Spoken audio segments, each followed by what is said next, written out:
welcome back to another episode of Change Wired Podcast. My name is Angela Shurina. I'm your host. I'm your partner in change, personal and collective transformation, and just someone who's really passionate and obsessed with the process of change, human potential, and unlocking, using more of that potential. So together we get to live the most extraordinary lives and create the most positive impact for the extraordinary world all around us as possible. So today, guys, we are talking about what Daniel Pink, one of the, top researchers or popularizers of the science of behavioral change, the psychology of behavioral change, all the interesting scientific facts and practices in the world.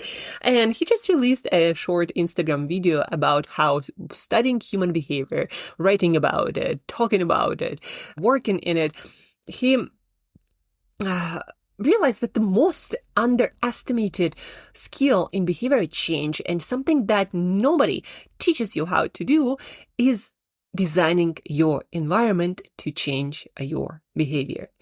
And today I also wrote a short blog about that, how environmental design is the key skill for creating consistent behavior change, and how not often at all we are taught how to do it. When I talk to my clients, it's still mind-blowing for them to experiment and test it out and see how much environment influences their habits, what they do day to day, how they eat, how they exercise, what they do at work, how they speak.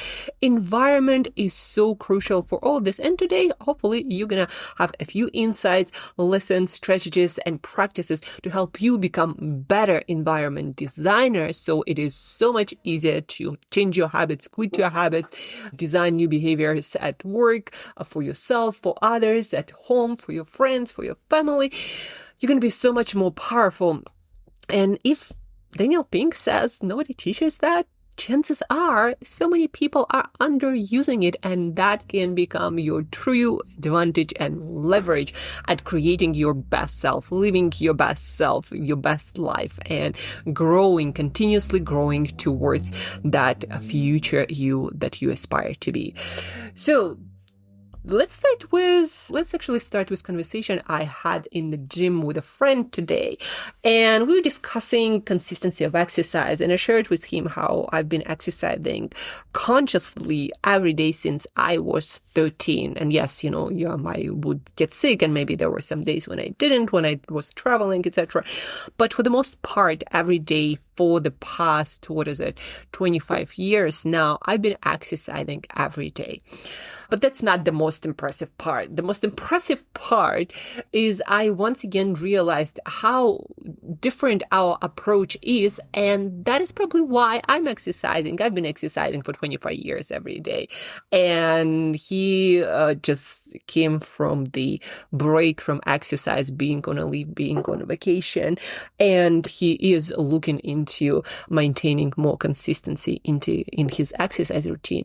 So while we were conversing, I was saying, yes, I exercise every day, but not every day I go to the gym. Sometimes I do yoga at home. Sometimes I do other workouts at home. And he's like, what do you do when you feel lazy? And I told him, when I feel lazy, I do something easy, like again, that yoga.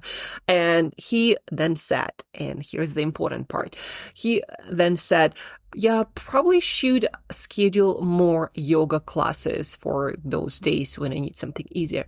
And I shared my routine. I have a video on my Google Drive that I've had for the past decade. And it's the same sequence, the same routine that I now know. I just listen to it. I don't watch it anymore.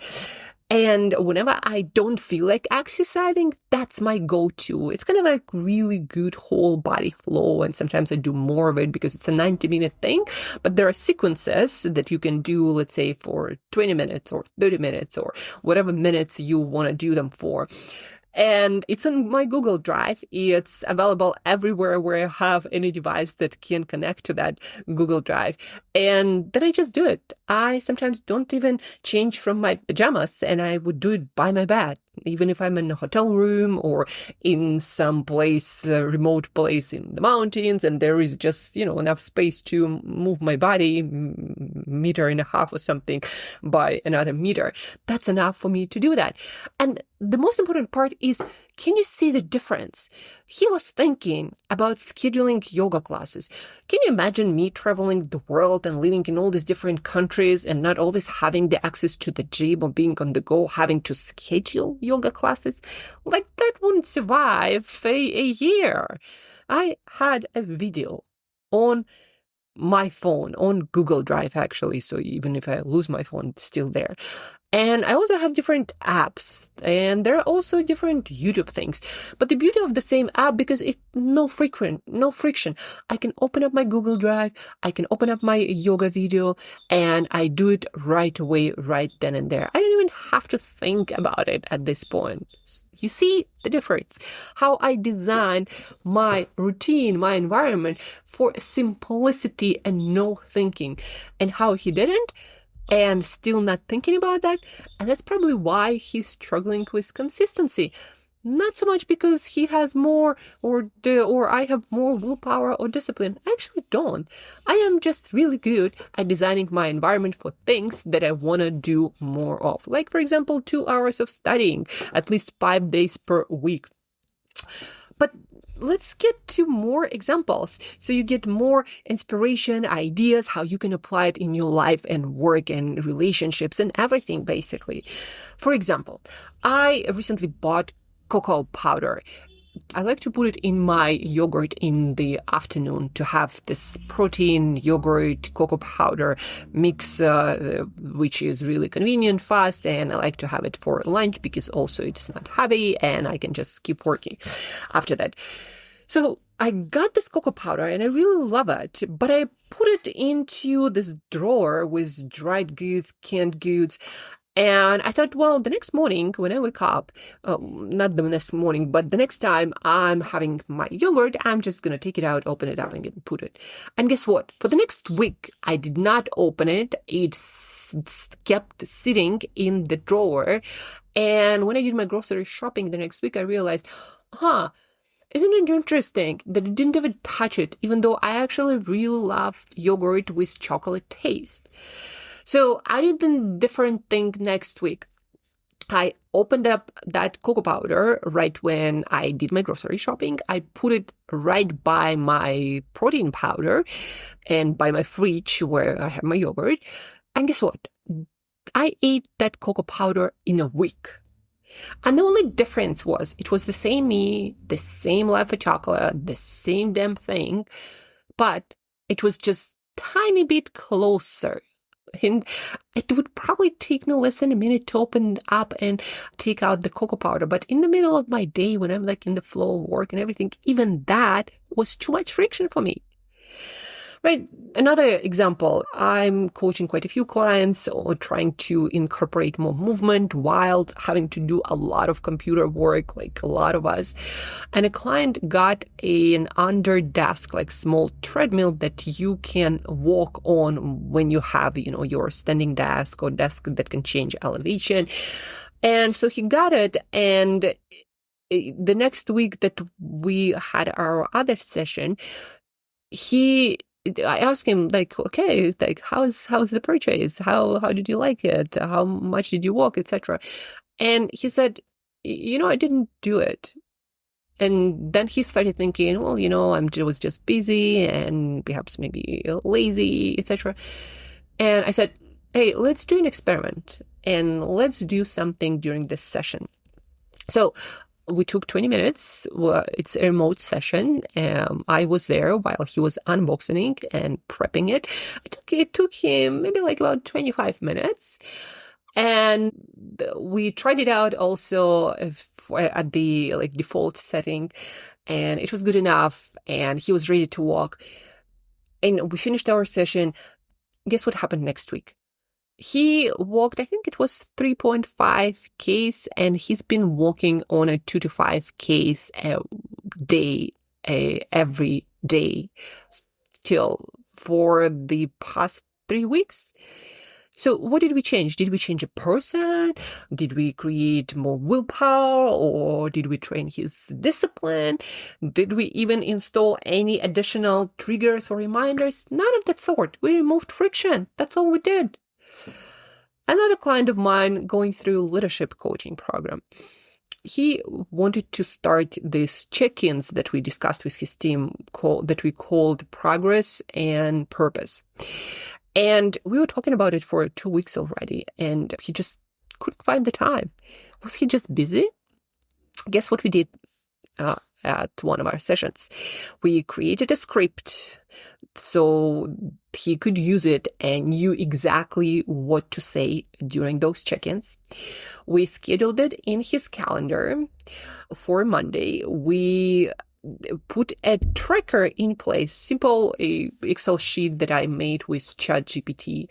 So we created this flow where he would use the script. He had it on his calendar.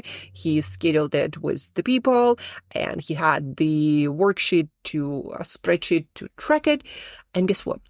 The next session that we came together, he did it without having to think about that or having to, figure something out, find time, make the time, or rearrange his whole schedule.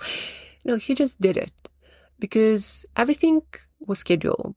He had a script. He had a tracker. And he had my accountability on the side as well, but that was always there. And he's been doing it for several weeks now. So again, the takeaway, it's the same person, the same schedule, the same business, the same everything, the same workload, different system that removed the friction of thinking about what to say, the friction of having to think about the time, the friction of creating a spreadsheet to track it. All of the friction was removed and the behavior just followed. So the takeaway, whenever you want to work on a new habit, whether that's leadership, whether that's communication, whether that's networking habit, whether that's, health and fitness habit, whether that's sleep habit, before you start thinking about some complex hacks and reminders and accountability and I don't know what else, just ask yourself one question. Did I remove all the possible friction? Did I script every single move for myself so I know exactly when, what to do, what tool to use, so it's all ready to go? Hey, Daniel Pink says that that's the most important thing, and he's been studying it before I was born. So there's probably something to it, and we're still not teaching it as a first thing to every single person learning about the habits. How mind-boggling, mind-blowing that is.